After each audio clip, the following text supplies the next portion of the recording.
The microphone slipped from Steve Harvey's hand for the second time that afternoon, but this time it wasn't an accident. Standing in the middle of the Family Feud stage, watching a 14-year-old boy struggle to form words that seemed trapped behind an invisible wall, Steve realized he was witnessing something that went far beyond television. This was about courage borrowed, given, and discovered in the most unexpected place. Jake Morrison stood frozen at the family podium, his mouth opening and closing like he was drowning in air. The studio lights seemed too bright, the audience too loud, and the simple question Steve had asked, "Name something people do when they're nervous," felt impossible to answer. Not because Jake didn't know the answer, but because the words wouldn't come. They never came when people were watching. It had started when Jake was 6. A simple stutter that doctors said he'd outgrow. But instead of fading, it had grown stronger, wrapping itself around his voice like chains. By middle school, Jake had learned it was easier to stay silent than to endure the snickers, the impatient looks, the way people finished his sentences for him. Words became his enemy, conversation a battlefield he'd long since surrendered. But there was one place where Jake's voice found freedom. Every evening at 7 p.m., when his family gathered around their old television set to watch Family Feud, something about Steve Harvey's presence, his easy confidence, his way of making everyone feel comfortable, unlocked something in Jake's throat. During those 30 minutes, watching from his living room couch, Jake could answer every question clearly, laugh freely, even cheer for the contestants. His parents had noticed it too, how their quiet, struggling son transformed into someone confident and quick-witted whenever Steve Harvey appeared on screen. That's why they'd applied for the show. After months of Jake begging, after watching their son's confidence erode further each day at school, they decided to take a chance.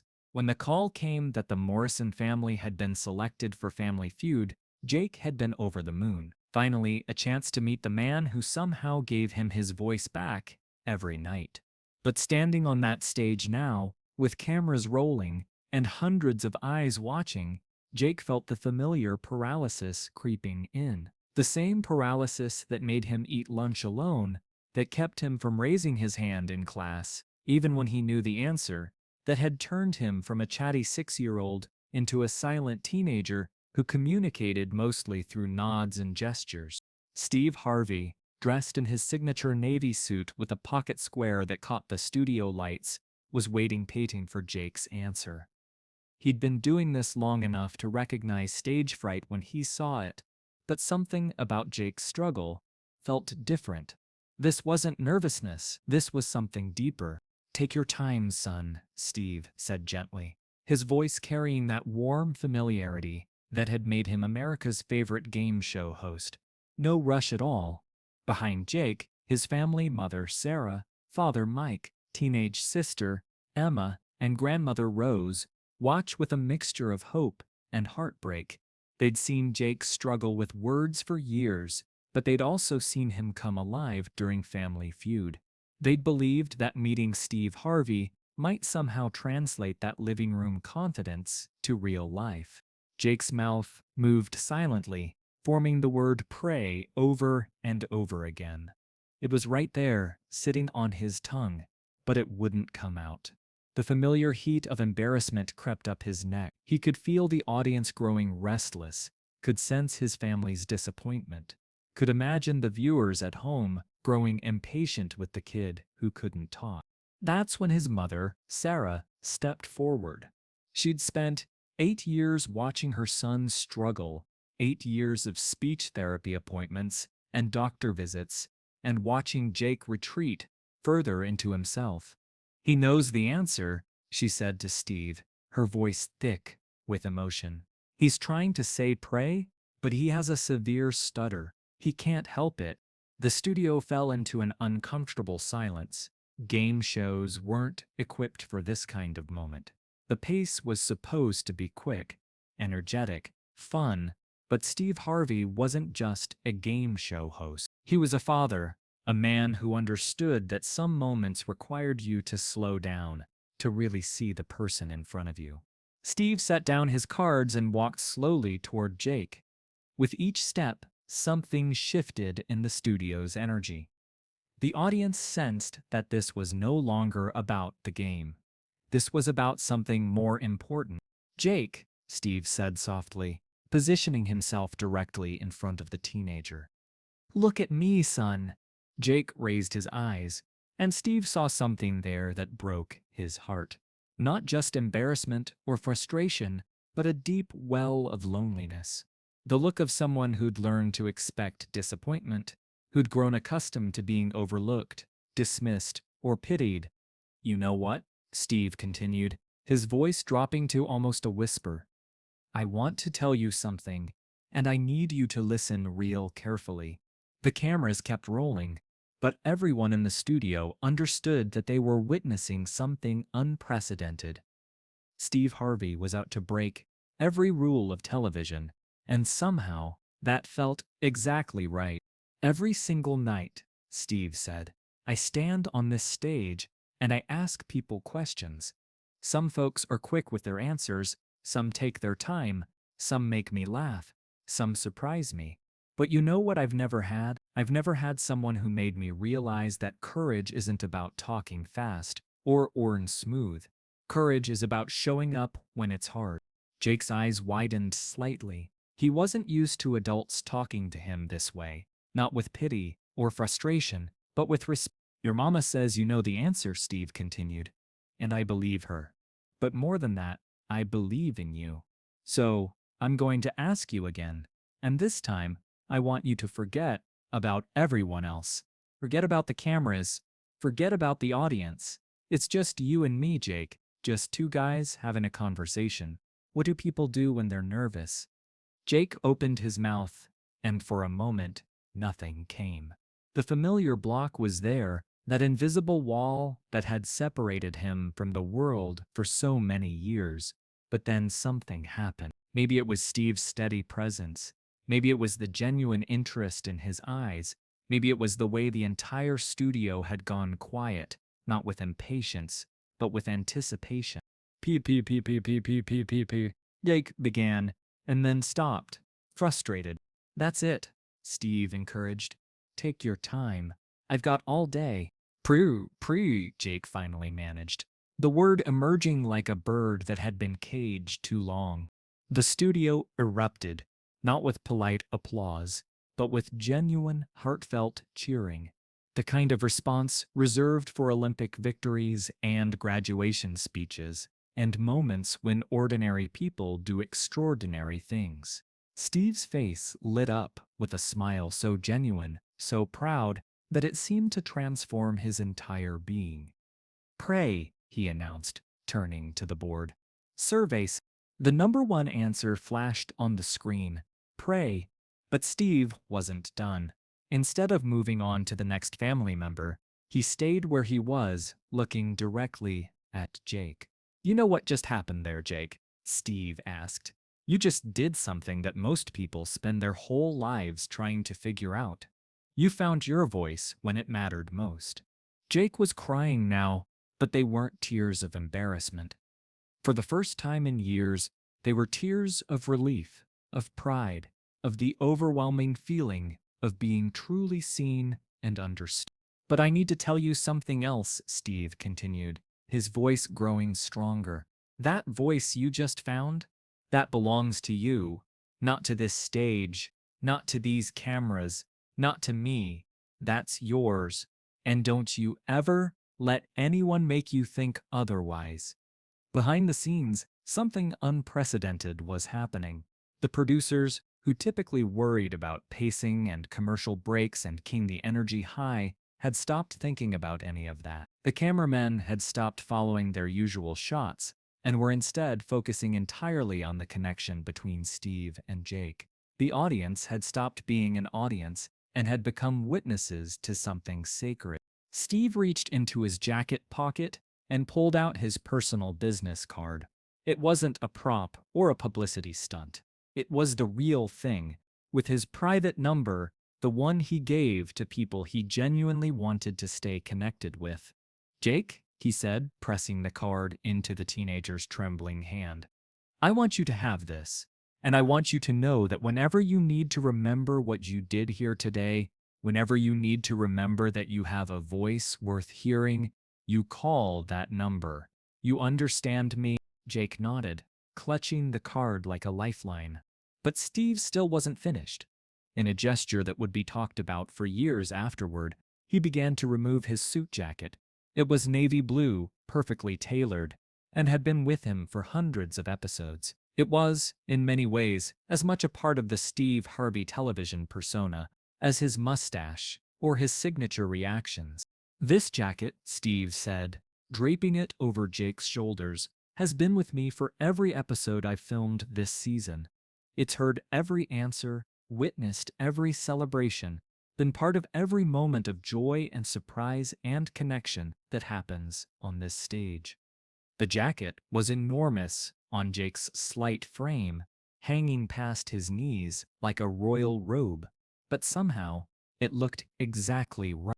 I want you to keep it, Steve continued, and whenever you put it on, I want you to remember that you belong on this stage. You belong in any room you enter. Your voice matters, Jake. It matters more than you know. The audience was openly crying now. Jake's family was holding each other, overwhelmed by what they were witnessing. Even the production crew, hardened professionals who'd seen every kind of television moment imaginable, found themselves reaching for tissues. But the most powerful moment was yet to come. Steve walked back to his podium and picked up his microphone. But instead of continuing with the game, he made an announcement that would change. Ladies and gentlemen, he said, his voice carrying across the studio with the authority of someone who had just witnessed something profound. I've been hosting television shows for more than 20 years. I've met thousands of contestants, heard countless answers, and experienced moments that have made me laugh, made me think, and made me proud to do what I do. He paused, looking directly at Jake, who was still standing at the family podium, wrapped in Steve's jacket like a superhero's cape.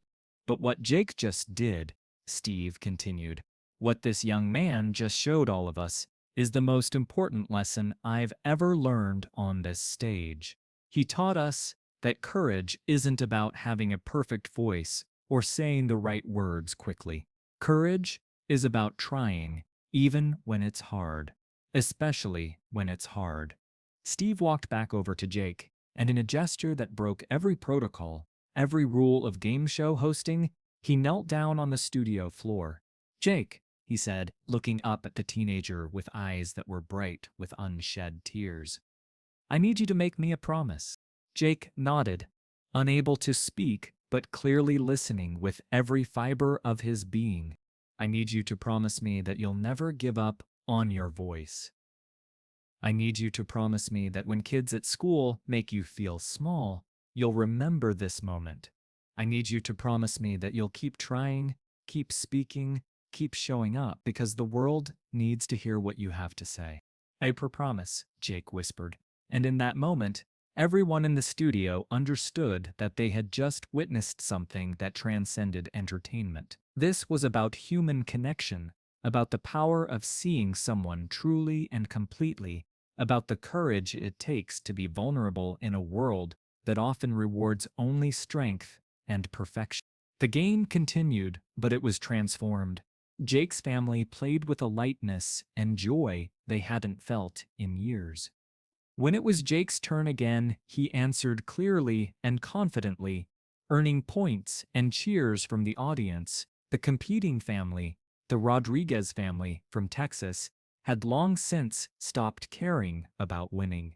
They were too moved by what they'd witnessed to think about anything except the privilege of being part of Jake's moment. By the end of the episode, the Morrison family had won, but everyone understood that the real victory had nothing to do with money. In the months that followed, Jake's life changed in ways that no one could have predicted. The episode, when it aired, became one of the most watched Family Feud episodes in history. Not because of drama or comedy, but because millions of viewers recognized something authentic in Jake's struggle and Steve's response. But more importantly, Jake began to change. He started participating in class discussions. He joined the school's debate team. He even auditioned for the spring musical, landing a small but significant role that required him to sing solo in front of hundreds of people. The jacket became a symbol in their household. Whenever Jake faced a challenging speaking situation, a presentation at school, a job interview, a difficult conversation, he would put on Steve's jacket first. It became his armor, his reminder that he had a voice worth hearing. Steve kept his promise too. He and Jake spoke regularly, sometimes about big things, sometimes about small ones. When Jake graduated high school as valedictorian, delivering a speech about finding your voice in a noisy world, Steve was there in the audience, wearing a new navy jacket and beaming with pride. The business card that Steve had given Jake was framed and hung in Jake's bedroom, but more importantly, the connection it represented continued to grow. Steve became not just a celebrity who had shown Jake kindness, but a mentor, a friend, and a reminder that sometimes the most important moments in life happen when someone chooses to slow down and really see the person in front of them. Years later, when Jake was in college studying speech therapy so he could help other kids who struggled with communication, he would often tell the story of that day on Family Feud. He would tell his clients about the moment when a game show host taught him that courage wasn't about perfect speech, it was about perfect heart. And Steve Harvey, who had made millions of people laugh over the course of his career, learned something that day that changed how he approached every interview, every interaction, every moment when someone trusted him with their vulnerability. He learned that sometimes the most powerful thing you can do is not to entertain, but to truly see someone, to remind them that they matter, to help them find their voice, even if, especially if, that voice shakes a little when it speaks. The episode ended, as all Family Feud episodes do, with celebration and credits and music. But for everyone who was there that day, and for the millions who watched it later, it became something more. It became proof that television, at its best, isn't about performing or pretending. It's about the moments when real human connection breaks through all the lights and cameras and scripts, reminding us what we're capable of when we choose courage over comfort, authenticity over perfection, and love over everything else. Jake Morrison found his voice that day on the Family Feud stage, but perhaps more importantly, he helped everyone watching remember theirs.